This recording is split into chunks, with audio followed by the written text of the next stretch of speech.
1995 to be precise. I started out as a model in '94 as soon as I left school, you know, waiting for JAMB and all of that, and you don't want to be idle. So I started out modeling. And a friend of mine who was a model as well was going for a casting, you know, for a movie. We actually went for the audition for a job then in our modeling world, and she asked me to go with her, you know, accompany her basically, which I did. She went in for the audition and she didn't get the part, and it was for NECA Part 2, you know, and she didn't get the part and she was quite upset, and she came out and she was like, you know, I didn't get the part. I was like, oh, sorry, can we go now? Because we were actually waiting for our turn, you know, and I was like, oh, we need to go before it gets to our turn and everything. She said, okay, but we're already here, why don't you just go in? And I objected because I thought you had to pay and I was broke, you know. And she said, no, you don't have to pay, it's free. I was like, oh, okay, what's it going to cost me? Nothing, right? Okay, so I'll just go. And it wasn't really anything serious for me because I thought they would never take me, they're better people. So I got there, luckily, you know, they gave me the part, and I came out and I told her. And I ran home, you know, like I didn't plan for this, but I got him home, I got a part in the movie. And then that was the end of my dream in the beginning, because she was like, no, you can't do the movie. I cried my eyes out, but she said no because of the part I was given was the mermaid part, and she believed that I would be haunted. But, you know, that started my romance really with the movie industry. After that, I grew, should I say, confident enough to try out the next one on my own. People took a second look at you. Right. That would have to be Mortal Inheritance. Mortal Inheritance, yes. And that was a '96 production. And what is ironic is Mortal Inheritance was actually the fourth movie I did. But a lot of people think it was the first. It was the fourth movie I shot. But it came out as the third. Okay. Yes. What would you call your experience, first-time experience behind the mic, I mean, behind the cameras? Did you have butterflies and all of that? What kind of experience is it? First time behind the click light. Yeah, actually it's weird, but no, I don't know why, but it just felt like, okay. You know, I mean, even after the experience, I was like, maybe I just wasn't sure it was going to come out. I don't know what I was thinking, but I probably was just thinking, you know, the movie's not going to come. I don't know, but I just didn't, I wasn't, you know, tripping or anything. And even when I saw the posters, I was like, oh, okay.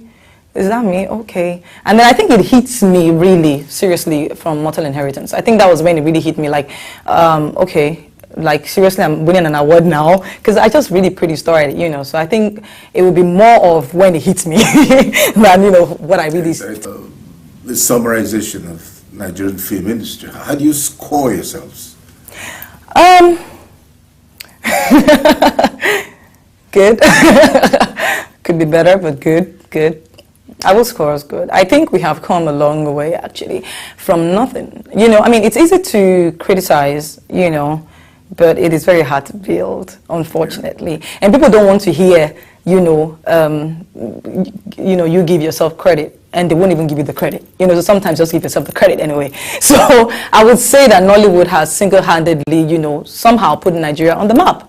Yes, and that is the truth. You know, you can argue it all you want, but that is the truth. You know, I mean, where a lot of other industries were failing or not particularly doing anything internationally, you know, to put Nigeria on the map, I think Nollywood, you know, did that, you know, and Nollywood gave Nigeria some sort of image, good, bad, whatever. It gave us some image, you know, and it made people start to notice, like, okay, there are these people, this is their culture, this is how they talk, this is how they react, you know, to issues or whatever.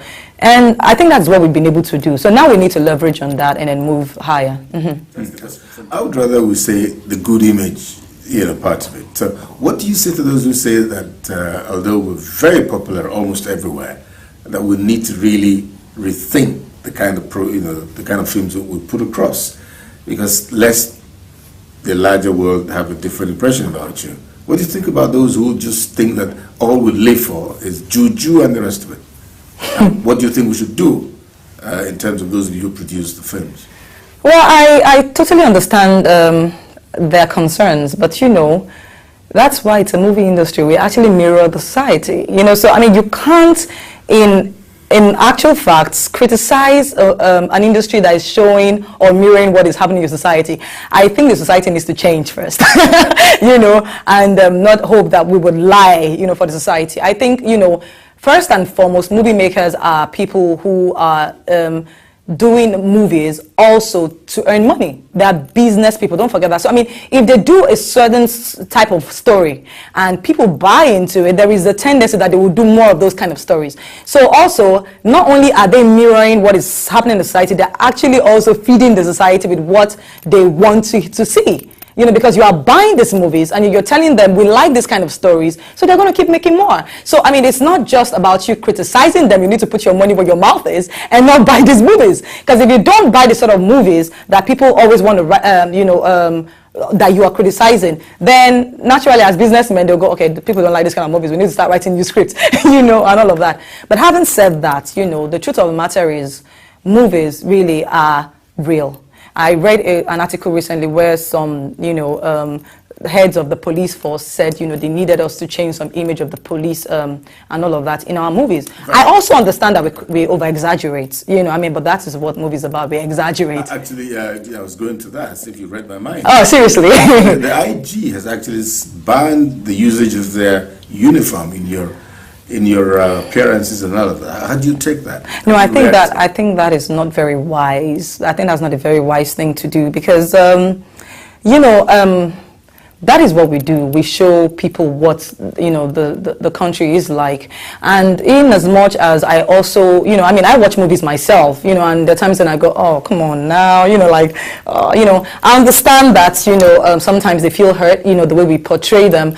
But the solution seriously will not be to ban uniforms. That would be actually doing them more injustice than justice, because then we would now start showing them in the bad light, probably very dirty uniforms, torn uniforms, and we'll go, we're not wearing their uniforms, and then they'll run back. So I will advise him, if he's watching or if any of his aides are watching, to reverse that real quick. It is going to do you more harm than good. I think what they should do is to partner with the industry. You need to school them also and let them know. In fact, part of the reasons why I would say maybe sometimes we hurt them indirectly or directly is because they are not cooperating enough. Hello, that's the truth. Because they're not cooperating. Sometimes you want to get their uniforms, they don't give you these uniforms. Okay, so maybe you have a policeman wearing a uniform, there's no belt. He's not going to go probably make belts, or whatever. I'm not saying you can't, but I'm saying, under circumstances that we have found ourselves, they don't make these things. So sometimes making these things readily available to them also helps. And by the time you help their job, you're actually in a better position, to dictate some things, because then they know they need you. So they want a van, and you're saying, okay, I'm not only going to give you a van, I'm actually going to give you guns with, whatever, empty bullets and all of that, but you're going to do something for me. I'm going to send a policeman to supervise this project and put you through how we do things, and everything. I'm not dictating your script to you or whatever, but, we would guide you on how we react and all of that stuff. And where there's a clash of interest, then you can sort it out, or something. But, that is a better approach and a more prosperous approach, I think. All right, you've been abroad very many times, and you're very popular. I have been a living witness to that when Canada together on a project about 5 years ago. Right. And I was really happy for you, the way they were taking you and all that. What kind of requests do you get from those abroad? Oh, yeah, it's the same things. The way to improve our performance, right? As film, script writers, film producers, and all of that. Right. Basically, it's the same thing we talk about in every other sector. Not necessarily in Nollywood alone. Better. We want better. We all want better. Better performances, better lighting, stories. Marketing. So they're not really saying things that we are not already agitating, about, and we understand their fears. Sometimes you also hear them saying things about, the image, that we're portraying, like you said earlier. But all in all, they're happier. I think they're even more happy about the movies than we are back home, because I think for them it has done more, and all of that. I remember I was with, some family, and the man, the head of the family, who's very, someone very important in society, even in the American society, said, despite my clout and my position and everything, I sometimes have to slot in some movies, for some of my colleagues that are not African, to watch, and they go, wow. That's a Canada experience they're showing there. Wow, okay, that's great, And they show these movies to some of their colleagues and go, this is what Africa is like, because sometimes some of these people that have not been down here actually think that we live on trees. It's amazing. In 2010, people actually think that Africans live on trees. I find it very ridiculous. And seriously, you can laugh at it all you want, but it's not funny. There are actually some children, even some Nigerian children that have never been home. I was with a kid, and funny enough, actually in Canada, who said she wasn't interested in coming home. And the mom, called me. Yes, and she's a Nigerian. Ugly story. Yeah, terrible story. She said, I was told that if I come, they're going to cut my head, they're going to use me for rituals, they're going to do this, they're going to do that, and all of that stuff. And, somebody will say, oh, maybe they got that from movies. But, seriously, we really have to ask ourselves, hello, do these things happen? But the point is there are also good things happening, and you can actually, what I always tell people is you can compare different problems in different societies. We don't bomb people here, we don't do spiral killing and, and all of that. So every society has its own problems, and I can understand that we really need to, harness more of our positive side and our strong parts more than our negative. Okay. You spoke about the foundation you had for the children some time ago. How far is that? Still on? Oh, yes, it is. It is. Actually, I don't work directly with the children. I work with the children with the UN. So I work with the WFP, which is the World Food Program, and we work with children, So basically, I work around Africa. And we have done wonderful campaigns in Sierra Leone, in Liberia, about food. And interestingly, in this album, I have a wonderful song called Barren Land, dedicated to WFP. And it's about children and food, basically. So yeah, that's my contribution, towards children. Otherwise, I personally work with the youths, So that's why I have, my foundation is actually called the Omotola Youth Empowerment Program. Yeah. The Omotola Youth Empowerment Program. Well, in the music industry, yes, that's an industry where nobody can ignore your presence there. With your you've been there for 5 years now. Right. How do you appraise the music industry? Well, it's wonderful. It's tough. It's tough, especially for me. Coming from the movie world to to music. It's very tough. It's probably harder than everything else I've done. Right. But I'm still there. As we close, what would be a special message to your many fans growing by the millions every second? Well, I want one message personal, then the second message global. The first personal message is thank you very much for supporting me. I have very loyal, wonderful fans that have known me since I was, 16 or something. I want to say thank you very much for allowing me to grow right in front of you, teaching me, correcting me, and loving me for who I am. I just want to thank you. Please do not listen to rumors. I have my website, www.omotola.tv, or you can check me up on Facebook on Omotola Fan World. So if there are any questions, that you need and you can't call on maybe Biscon or something, you can, forward your questions to this place and I will personally, answer them. So I just want to say thank you very much for your support and God bless you and your families. And Uncle BC, I think we just... to you, I want to say thank you very much for mentoring us. You have been there for us for years. You get younger by the year. After this, you have to tell me what to use. God bless you and your family. Thank you so much for mentoring us and for being here for us.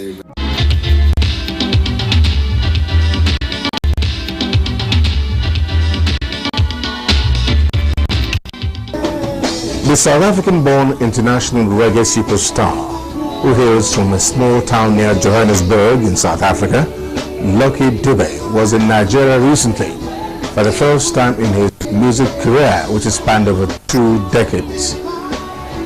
Considered an enigma and an introvert by many people, Lucky Philip Dube's genre of reggae music is simply in a class of its own.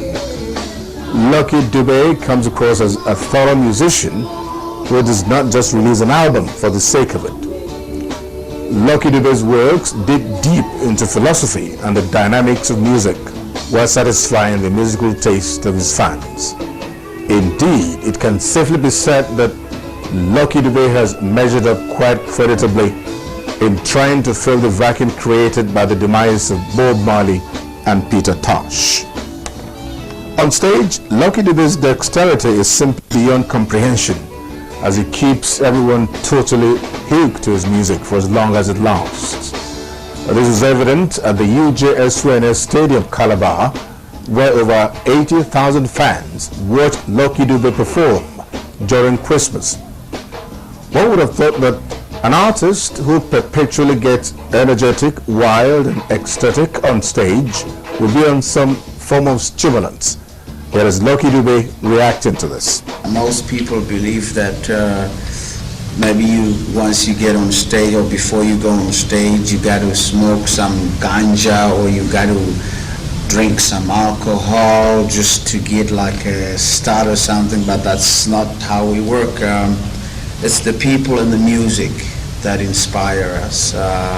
We enjoy what we do, we love what we do. Sometimes I wish I could get off the stage and be in the crowd at the same time watching myself on stage. I don't know how, but we just love what we do, so that's an inspiration enough for us.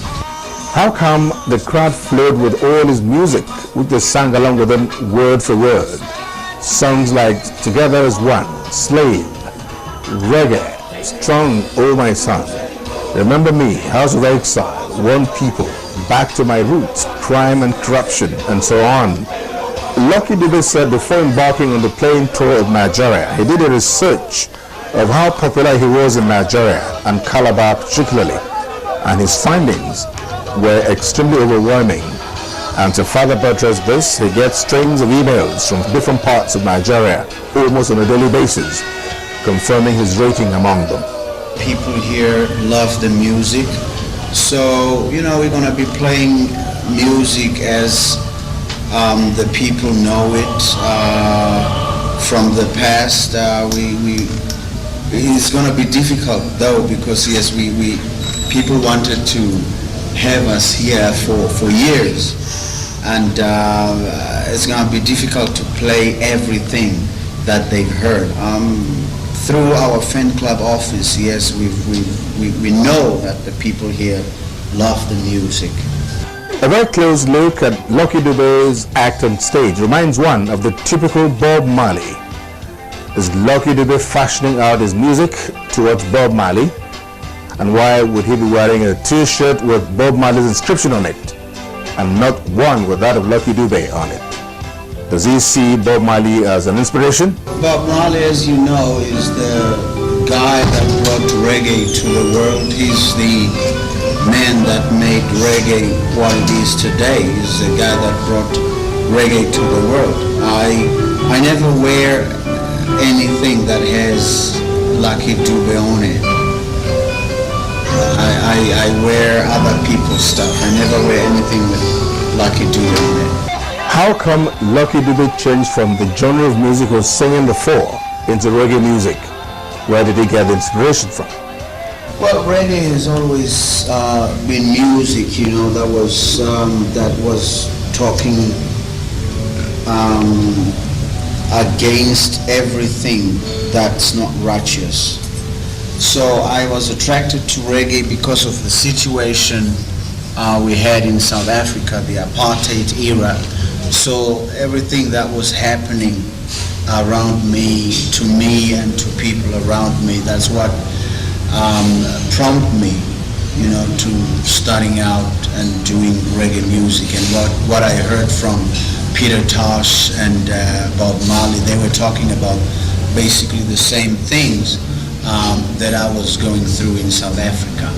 So yeah, I would say maybe the inspiration came from what was happening really to me and to people around me in South Africa. What was Lucky Dube's impression about Nigeria and Nigerians before he made his first visit with the country?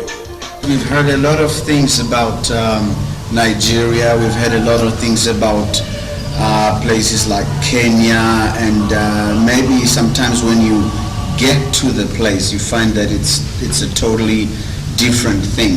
So the same with Nigeria. We are here because the people love our music. We love the people here, and so whatever happens here, we'll see when we hear. We hear, we hear a lot of things about what's happening in Nigeria,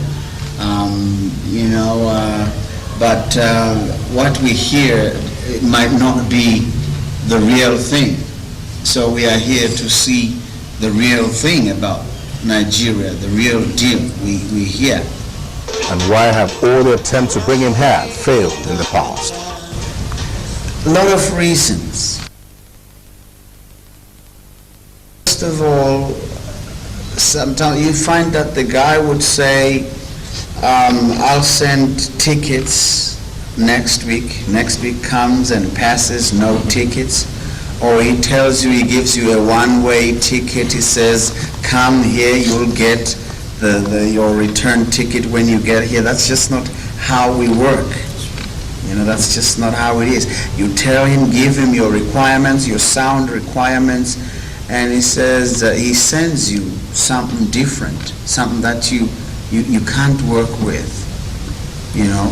Or it's just, some of them would say, put up posters and take money from people, say that we are coming, and yet maybe we don't even know anything about it. Gee, it happens all the time. Every year you would find that there's a show in Botswana that we don't know of, and the promoter just gets people to pay, takes the money, and next thing we don't show up because we don't know about it. It happened many times, like here. With Nigeria, there's a lot of loyal fans here that would write to us, phone us at the office. I heard you come in here. What's the deal? Is it true? What's happening? And things like that. But there's been quite a few attempts. The main reason why Lucky Dube was invited to Nigeria by the Cross River State government during the Christmas season was to perform at an HIV/AIDS charity concert in order to create awareness amongst Nigerians that AIDS indeed is real and for them to take precautions against it. What does Lucky Dube know about AIDS and what does he think about it? How can we tackle it? Well, it's just that people need to be educated in Africa because most of them are still ignorant. You know, they say AIDS doesn't exist. They say, sometimes they would say the word AIDS stands for America against what sex or something like that. They think it's just, America's idea to discourage sex. That's what they say AIDS stand for. But we see people dying every day in Africa. So we just need to educate people a little more, just to make sure that they understand that AIDS really exists and it is killing Africa. You know, so we have tried over the years in music, of course, try to educate people through the music like we've done in the past. So the same thing with AIDS. We have spoken about it in some songs, just trying to make people aware, trying to educate people about it. Are there any plans in the can by Lucky Dube and some other African artists of like minds to do a special album which could be sold to generate funds or a fundraiser to help raise sufficient funds for the upkeep of AIDS victims, majority of whom live in Africa? Bearing in mind the efforts triggered off by Michael Jackson and other world-class artists some time ago, which was a huge success. You know, it doesn't only affect poor people, yeah, it affects everybody. But it's just that people that have money, people that can afford to buy these drugs, they buy drugs and it sustains. They live longer than the poor folks. But if it's possible, yes, to get musicians who are interested and get the money to have such a project, it would be great for Africa. That we would have something Africa for Africa instead of USA for Africa or something like that. One advantage Lucky Dube has over most of his other colleagues who sing reggae music is his very clear diction and good command of the English language, which makes his lyrics very easy to sing. This also explains why he has wide acceptance in Nigeria. The Cross River State government has always celebrated Christmas with pomp and pageantry in the last 5 years of the Duke administration. And to further give vein to its tourism initiative, in 2002, a foreign artist like Mighty Sparrow from Trinidad and Tobago, was invited to pack up the Christmas celebration. How was Governor Donald Duke able to spin off the magic of getting Lucky Dube to Nigeria for the first time after all has failed? We asked him to come. He wanted his payment. We paid him. He came. But seriously speaking, what did you go through? Because the man confessed in the 20 years he's been singing, there have been attempts by Nigerians to bring him here. All hasn't worked, but yours did. That's the Donald magic. And it's very difficult to explain magic. No, but really, we put a phone call through to his promoter, his manager. There was skepticism on the other end and all that. But I think Cross River has quite a great reputation in South Africa. He made inquiries and he said, if you're going to go anywhere, go to Cross River. He took that a bit seriously. We did all the negotiations. We kept our part of the bargain up front as the dates at which we would do that. You know, unfortunately, we have such a sad reputation outside here. And so whatever I do, I want to ensure that we keep our credibility. And he was here. He was very, very grateful and very happy that he came. And you saw that show. That was a great show. That was a great show. One of the greatest shows in Nigeria. That was a great show. I have ever witnessed myself. It was a great show. Everybody had fun, enjoyed themselves, no incidents at all. I believe there were about 100,000 people at that concert. So it's also one of the largest concerts in Nigeria.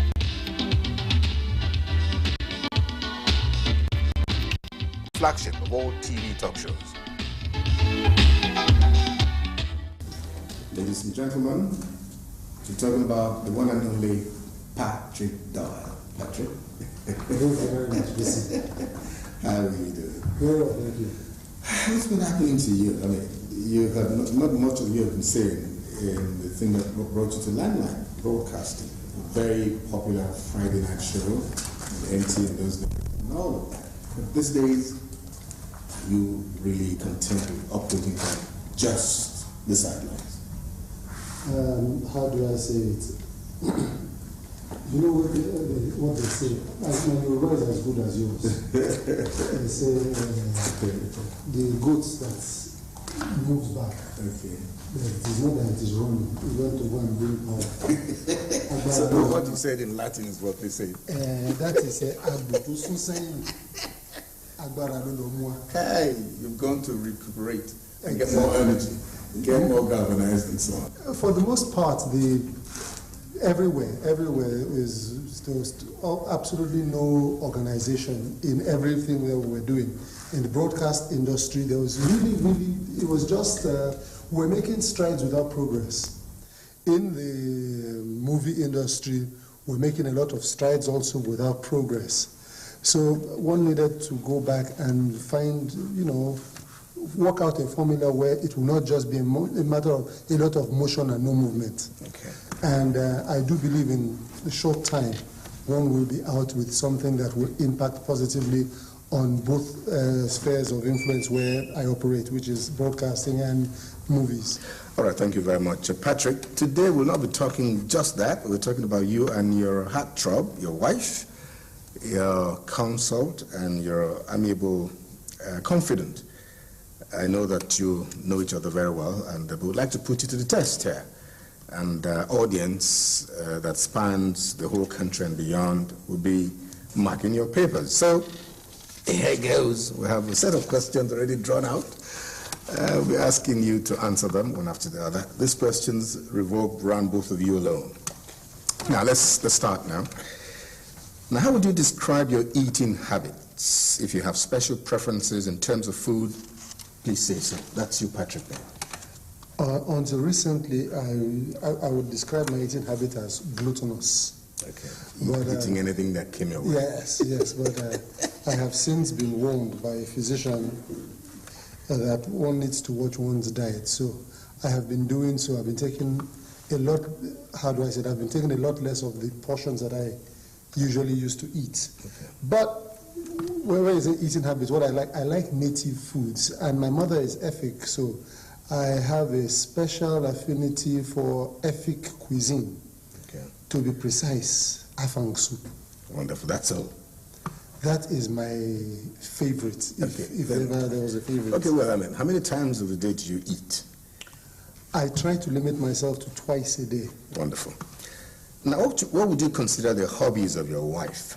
And what's the first thing she does when she wakes up in the morning and the last thing she does before going to bed?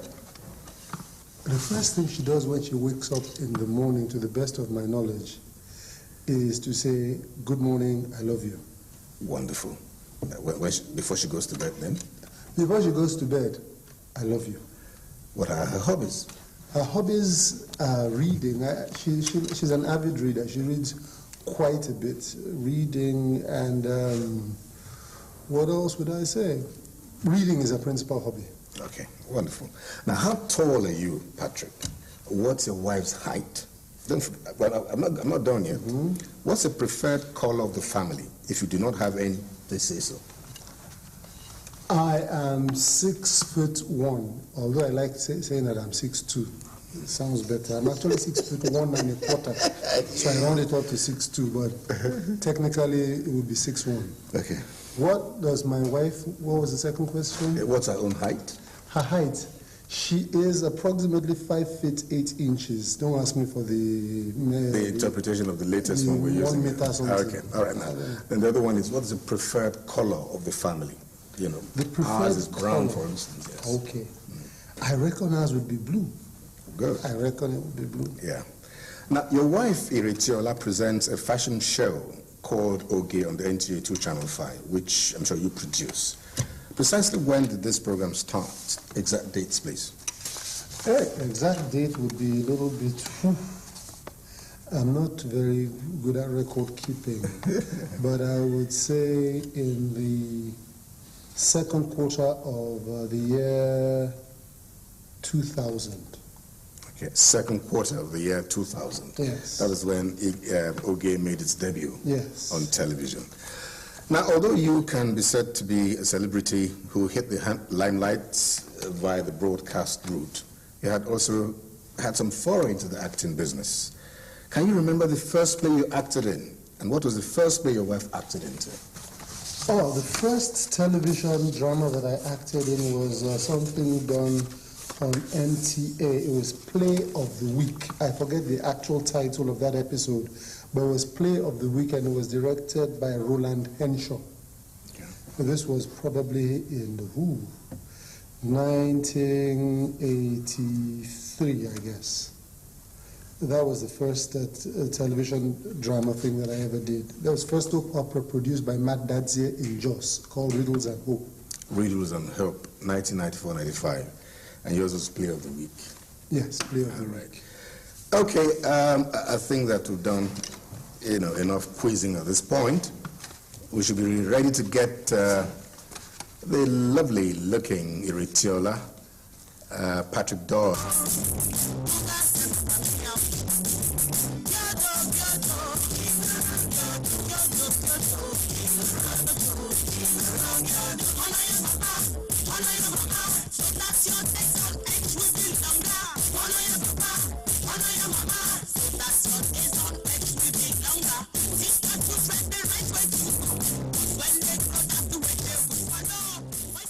That is Mrs. Iritiola Patrick Doyle, and I've been asking some questions of your husband. Let me start with these ones. Okay. I said to him, how would he describe his eating habits? And I asked him if he had special preference in terms of food, and he told us. My husband likes food. He likes to eat, but for medical reasons, he's had to cut down on his food. So I have, or sometimes even give him a quarter of what it used to be.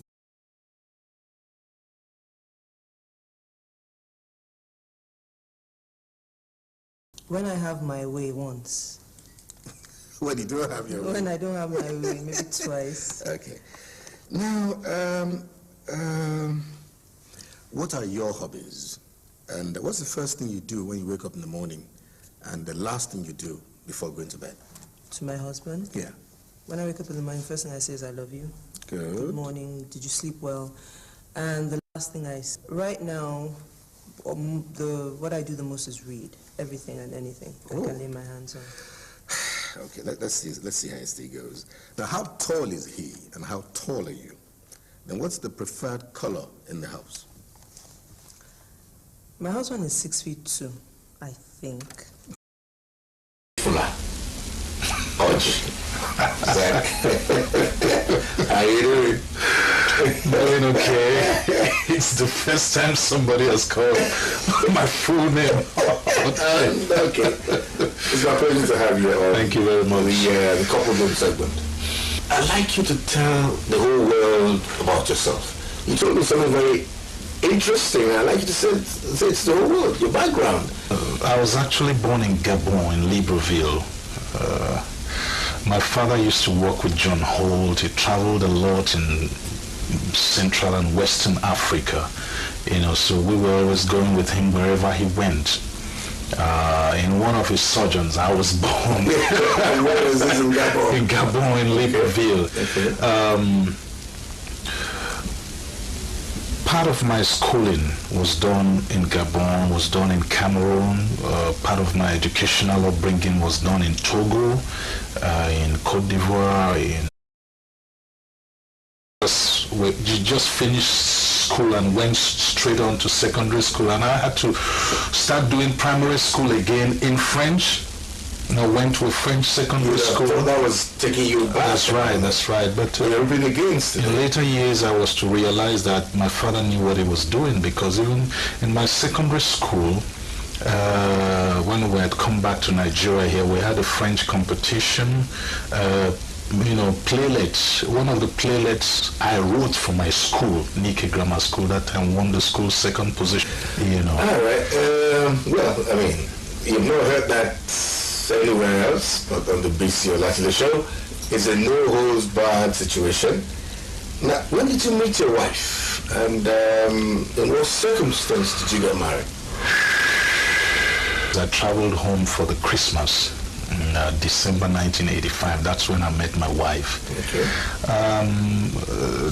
There was a club in my hometown at that time known as the Lord's Club. It was for young undergraduates and graduates, and both of us had come to join the club, and there she was just sitting down on her own. I was standing somewhere from a plant, the soya beans, and just throwing at her. Even though you had somebody and she was just looking at me, what's wrong with this guy? Okay. She smiled. And later on, a friend of hers who had been a girlfriend of mine and started visiting her, going to their house, and that's how we met. Well, and your marriage was consummated in 1989. 1989. And thank God you have two issues, a boy and a girl. A boy and a girl. What dates did you have your two kids? The day and the date of the month. Believe me, and years. I remember the date, but not the day.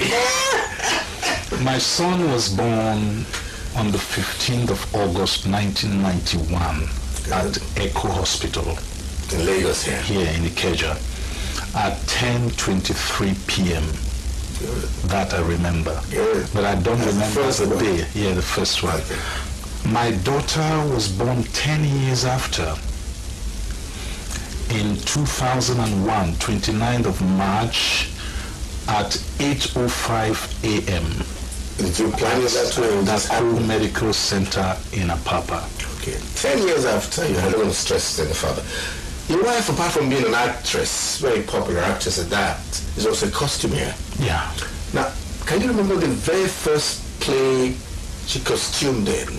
And what play did she act in? The very first play she acted in, and what part she played? That must have been in 1994, when I starred in a film called Betrayal. It was produced by Ken Okonkwo. Okay. For Contact Ventures. I was in the movie, she was also in the movie, and I remember, pardon me, I don't know, I might be missing of the costume. Okay. Okay, how about the play? In the very first play she acted in, what part did she play in it? She acted in the she acted in that very movie. Okay. The betrayal thing? Betrayal. She acted the part of a young widow.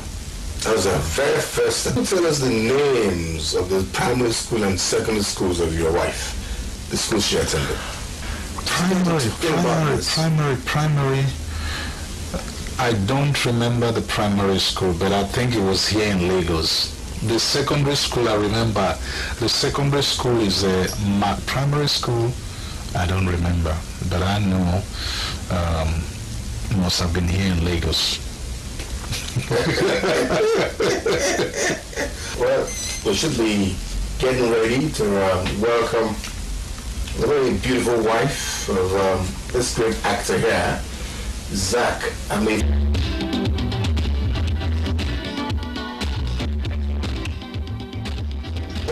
here comes actress Priscilla Ngozi who studied Secretarial Studies at the Institute of Management and Technology and is a graduate of English at the University of Lagos. Hello. Hi. How you doing? Fine, thank you. Nice to see you. Nice to see you too. Now, it's fantastic. Nah. This is not a movie. This is the real one. Okay, Ngozi, thank you very much. God bless you. Thank you. And I've been talking to your husband. We've been having a heart-to-heart discussion. No holds barred, albeit. And I started by asking him how you met each other. In what circumstances this? He tried to paint some scenario. I don't know if you want to agree with him or disagree. Let's hear your own version of it. We met in the year 1984, I think, at home. Actually, I went home for Christmas, and I was to attend this interview for graduates and undergraduates. And there he was too. He also came for the interview too. And as we were all waiting for our own son, I noticed somebody kept throwing something at me. And when I turned, he just smiled at me, you know. And after the interview session, a friend of mine who brought me there, you know, told me that I should see her. She wants to see somebody. So fortunately, it was a house that we ended up, and from there. One thing led to the other. Yes. Now, can you tell us what day and dates you had these children, a boy and a girl, you said? Okay. The boy was born in August 15th of August, 1991. Okay. And the girl was March 29th, 2001, sorry. 10 years after. And I asked Yes. you, was there a reason? Did you plan it that way or this happened? No, really, we didn't plan it that way. It just happened. Okay. I believe it's God's time. Okay. Yes. Which is the best indeed. Yes. Now, you are an accomplished costumier and an actress. I don't remember the very first play that you costumed in, and the very first play you acted in, and what role you played there? The first movie I costumed, let me see. The first movie I acted in was Betrayal. Okay. I got that. And that was the first movie I costumed too. Oh, well, I got it too. And I played the role of a widow in the movie. Oh, a young widow, is that? Oh, wonderful. A young widow, yes. Wonderful, wonderful. That's great. Now, can you tell us the primary and secondary schools you attended, the names of these schools? We know of your tertiary institution, I've already said it, IMT and Unilag, but let's concern ourselves with the primary and secondary schools now. Okay, my primary school was in the East, my hometown. I did part of my primary school in school known as Central School in Bow, in my hometown. And Also part of it. because my father had to, my father kept moving me from Lagos to the East, back to Lagos. And so you did part of it in Lagos? I did part of it in Lagos. So can you put in Lagos? Why? Lagos. They call it LA School at Jeremy. Okay. Local authority school. One of the schools.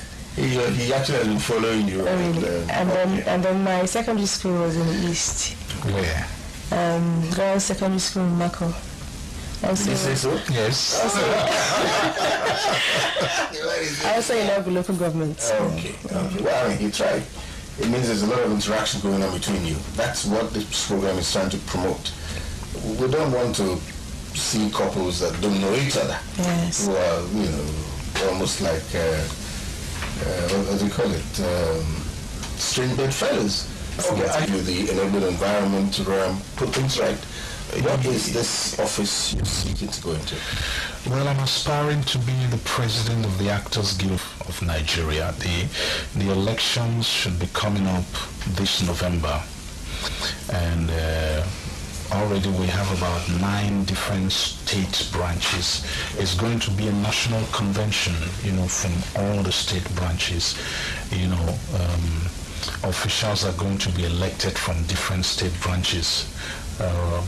We already have our state structures in place, but we need a national president that will carry a new vision, where everybody will be invited on board, to execute that vision for the benefit of the Nigerian actor and actress.